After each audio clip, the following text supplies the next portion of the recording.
Welcome to Ball Talk Deep, where we talk deep about ball. It's Andrade and Irwin back at it again.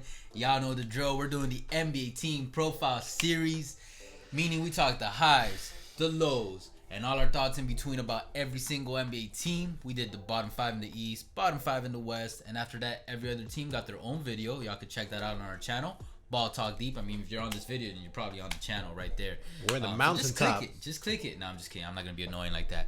But today we're going to hop over West Side to talk about the championship defenders in the Los Angeles Lakers with LeBron James, Anthony Davis, and the Alex Caruso. The GOAT. I am glad you're putting some respect About time to the real GOAT. You had to carry LeBron James in that bubble. Carried him to the finish line. But anyways, man, to get to the real stuff, man, they are the defending champions.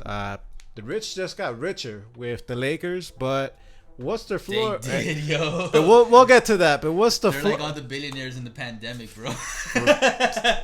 Type shit. But floor and ceiling for the Lakers, what you got? The returning champions have only one option as their ceiling, and that's repeating. And with this current roster, easily I see them going back to back.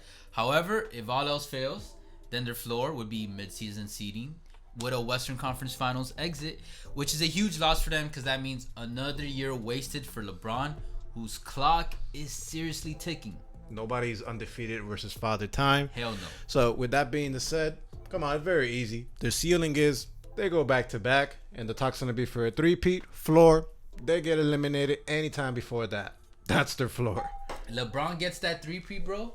Like if he gets a three-peat, that will put him back into the conversation of the GOAT. But in my opinion, there's one GOAT. Hey, but you guys let us know if LeBron is actually in that talk by leaving a like. Right now?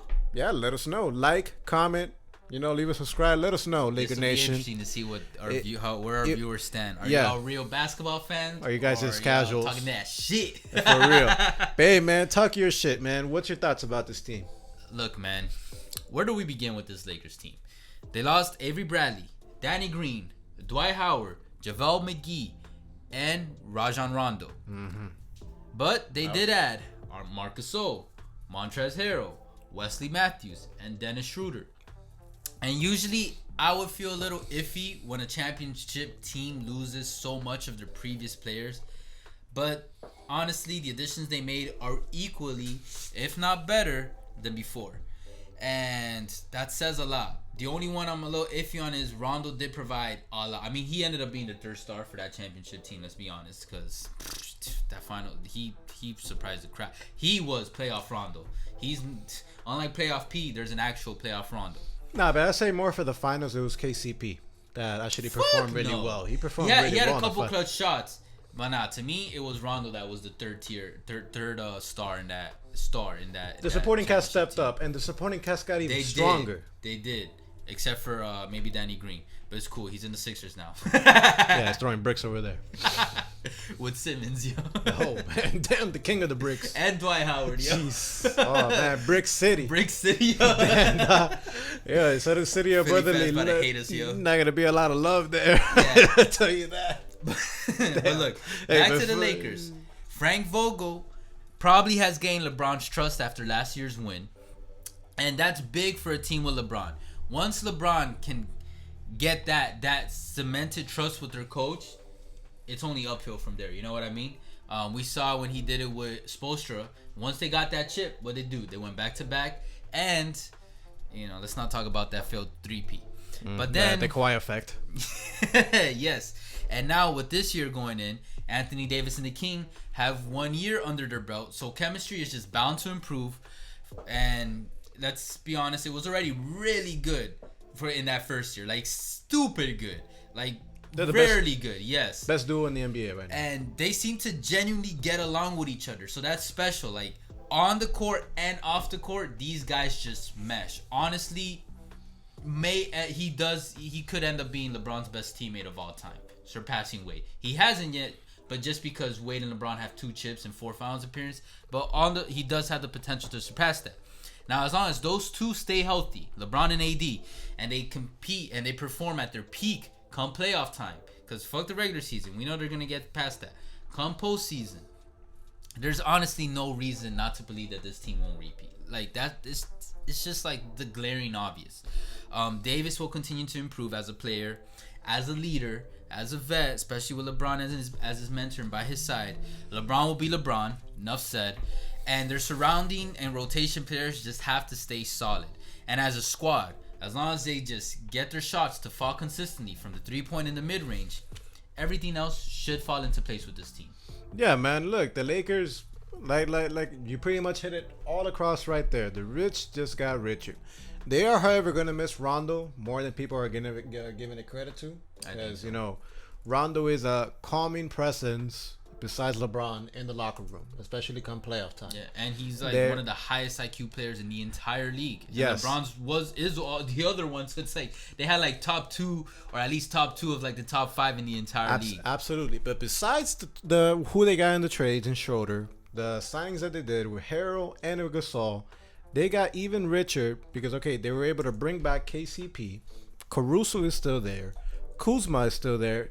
Yo, talk all that shit that you want about Kyle Kuzma, but it's actually going to get to a point that I want to say later on. Because right now in the preseason, there's this guy, Horton Tucker, that is blowing it up right now. And even LeBron quote retweeted and said we got to watch out for him. And if LeBron vouches for him, that's huge. Exactly. You got to take that, you know, remember that as well. And that actually goes with, you can't sleep on the Lakers, you know, with their scouting department.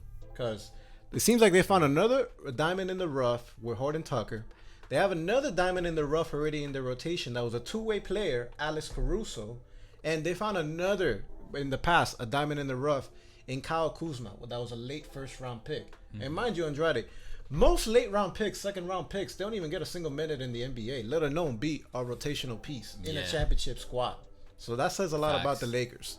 Which, shit, yeah, richer get richer, but you got to give credit where credit is due. And who knows if Pelinka, like how we were talking about on the Heat profile, like I expect Pelinka to maybe do not as much, but maybe some minor tweaks in the midseason. Like, don't be surprised. This guy is on the hunt. And then there's that rumor of bringing the Gasol brothers back together. Paul Gasol, and if they get Paul Gasol, now I'm not saying like he's gonna, you know, do some crazy shit on the court or anything, but that's another great voice. That's a Udonis Haslem level voice to have in the locker room, on your roster, motivating the crap out of these young players. Like I am all for them getting Paul Gasol, and I would love to see Paul win another championship for the Lakers. Any acquisition that they're gonna make is gonna be based on, you know, the buyout market. To be completely honest with you, but hey, a lot of older stars are gonna want to win. Who knows? Maybe a LaMarcus Aldridge, you know, becomes available in the buyout market. It's maybe a world peace. No, I'm just kidding. Nah, maybe a DeMar DeRozan. I highly doubt that the Spurs are gonna do that. But shit, anything is possible in the NBA.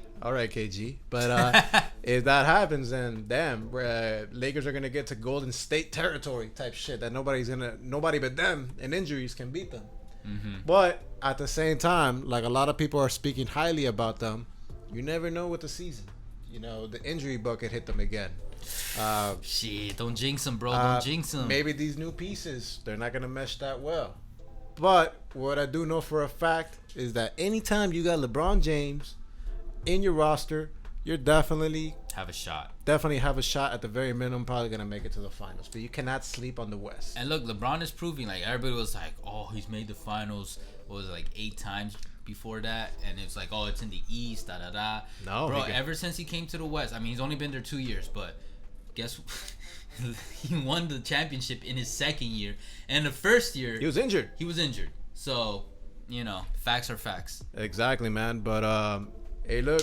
We'll see what happens, man. It should be interesting. We appreciate all the love and the hate.